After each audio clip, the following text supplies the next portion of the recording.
The WWE Hall of Fame is supposed to celebrate the best of the best, the men and women who left a lasting impact on the wrestling world and created legacies that fans still talk about decades later. But as much as it's a place of honor, it's also one of the most debated topics among fans, because not every induction feels earned. Some names spark confusion, others feel more like political choices, and a few raise questions about what the Hall of Fame should even represent.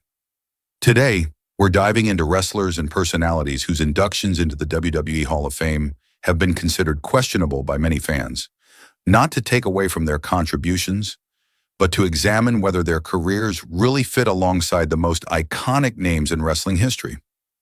Chris Benoit. Chris Benoit is one of the most complicated figures in wrestling history. Inside the ring, Benoit was regarded as one of the greatest technical wrestlers of his generation, earning nicknames like the Rabid Wolverine for his intense and relentless style. His matches in WCW, ECW, and WWE showcased incredible athleticism, and many fans still remember his crowning moment at WrestleMania 20 when he defeated Triple H and Shawn Michaels in a triple threat match to win the World Heavyweight Championship. In terms of wrestling ability alone, Benoit's resume is nearly unmatched. But outside the ring, his story ended in unimaginable tragedy. In 2007, Benoit's life took a dark turn that rocked the industry to its core. WWE immediately removed all references to him, erased his name from their archives, and made it clear he would never be celebrated on their platforms. The debate about whether Benoit belongs in the Hall of Fame is one that continues to divide fans and analysts.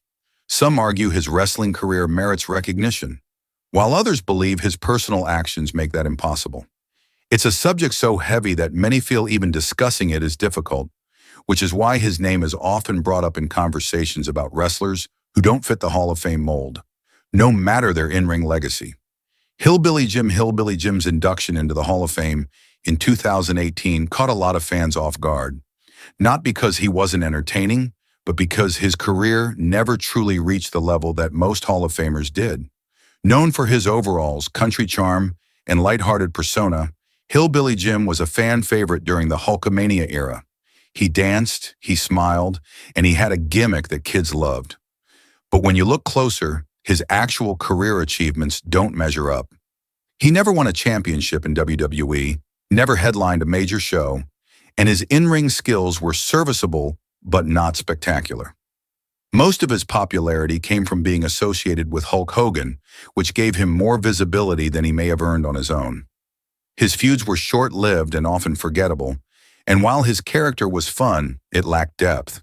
Hillbilly Jim stuck around for years and contributed behind the scenes in smaller ways, but his induction felt more like a recognition of longevity and good company relations than a celebration of wrestling greatness. Many fans see him as someone who brought smiles but question whether that alone should equal Hall of Fame recognition. Rikishi is another name that sparks debate when it comes to Hall of Fame worthiness. Born Salifa Fatu Jr., Rikishi comes from the legendary Anoa'i wrestling family, which has produced some of the biggest names in the business. Rikishi himself had memorable moments in WWE, his colorful outfits, his dancing with Too Cool, and of course, his infamous stink face move. He even had a short run as Intercontinental Champion and multiple reigns as Tag Team Champion. But when compared to other Hall of Famers, his career doesn't quite measure up. His singles run never fully took off, and when WWE tried to push him into the main event scene by making him the man who ran over Stone Cold Steve Austin, the storyline fizzled quickly. Fans enjoyed his charisma, but his matches were often more about entertainment than wrestling excellence. While Rikishi will always be remembered fondly for making people laugh and for his role in an unforgettable era, some argue that his Hall of Fame induction leaned more on his family name and character popularity than on actual career accomplishments. The Godfather. When The Godfather was inducted into the Hall of Fame in 2016, many fans were surprised. Known for his flashy Ho Train entrance and the catchphrase, "Pimpin' ain't easy," his character was one of the most colorful and controversial of the Attitude Era. Before that, he wrestled as Papa Shango, a voodoo character, and as Kama Mustafa in the Nation of Domination. But none of those roles really made him a top star. As the Godfather, he became a fan favorite, but it was more for his charisma and the spectacle of his entrance than for memorable matches. He held the Intercontinental Championship once and had a short tag team title run, but those accomplishments were not career-defining. In hindsight, his gimmick doesn't align well with WWE's more family-friendly image, which makes his induction even more debated. While his charisma and connection to the crowd were undeniable, his induction highlighted the question of whether popularity and entertainment value should outweigh long-term wrestling impact when deciding who belongs in the Hall of Fame. William Shatner.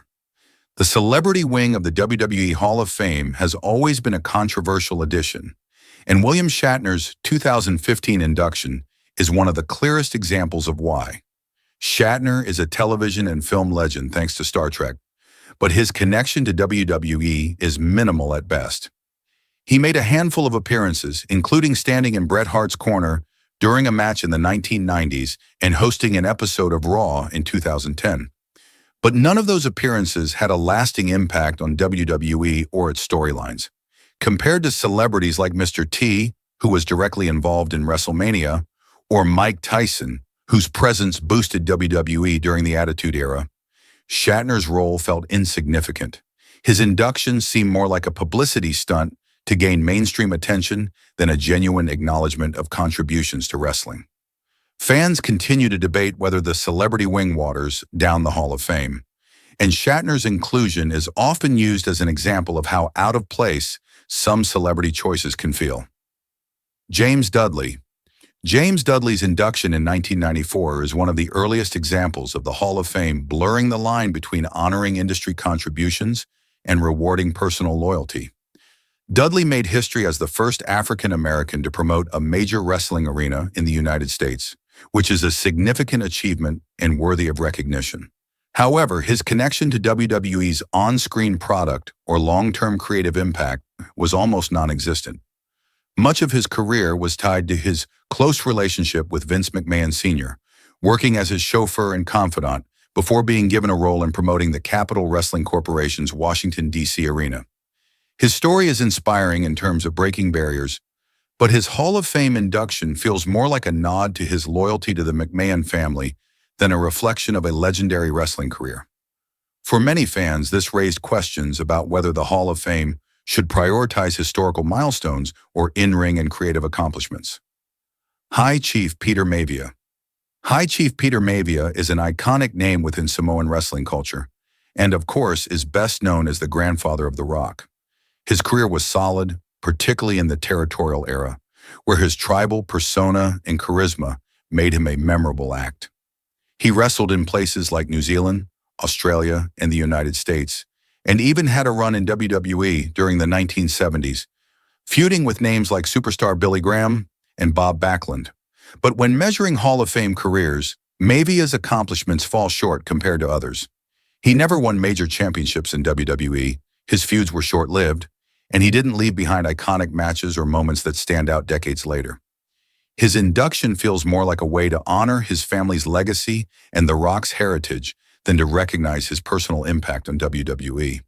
While his role in paving the way for Samoan wrestlers is important, many fans see his Hall of Fame spot as one more tied to family connections than to a career that redefined wrestling. Johnny Rodz. Johnny Rodz' Hall of Fame induction in 1996 is another puzzling one for many fans. Known primarily as a journeyman wrestler from the 1960s through the 1980s, Rodz spent much of his career as what's often called a jobber to the stars. His role was to lose to bigger names, helping make them look strong. While he was reliable and respected for his consistency, he never won championships in WWE, never headlined shows, and never had iconic rivalries. What gives Rodz some credibility is his later career as a trainer, working with future stars like Taz, Tommy Dreamer, and the Dudley Boys. But at the time of his induction, those careers had not yet flourished, which made his spot feel premature.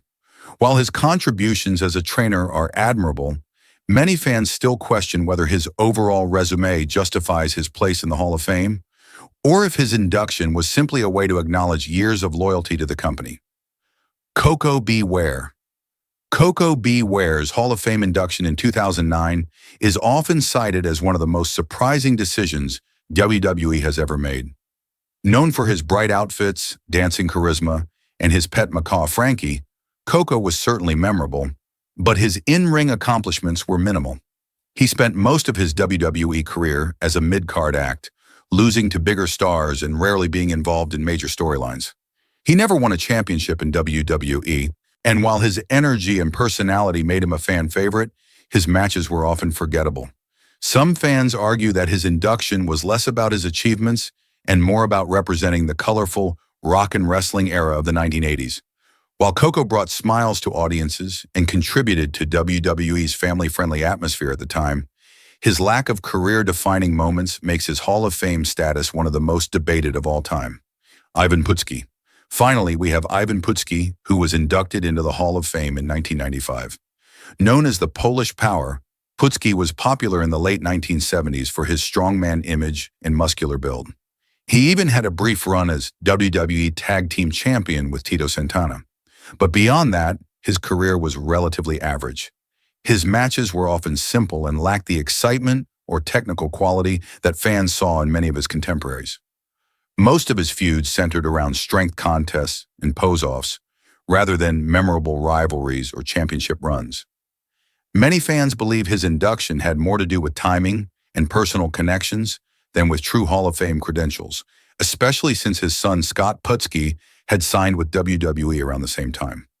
While Ivan was certainly a recognizable name during his era, his accomplishments don't stack up to the level of most Hall of Famers, making his induction another head-scratcher.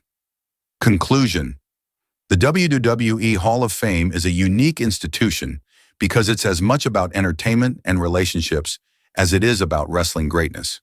For every Stone Cold Steve Austin or The Undertaker, there are names whose inductions leave fans debating what the Hall truly represents. Should it honor only the absolute best in-ring performers and champions?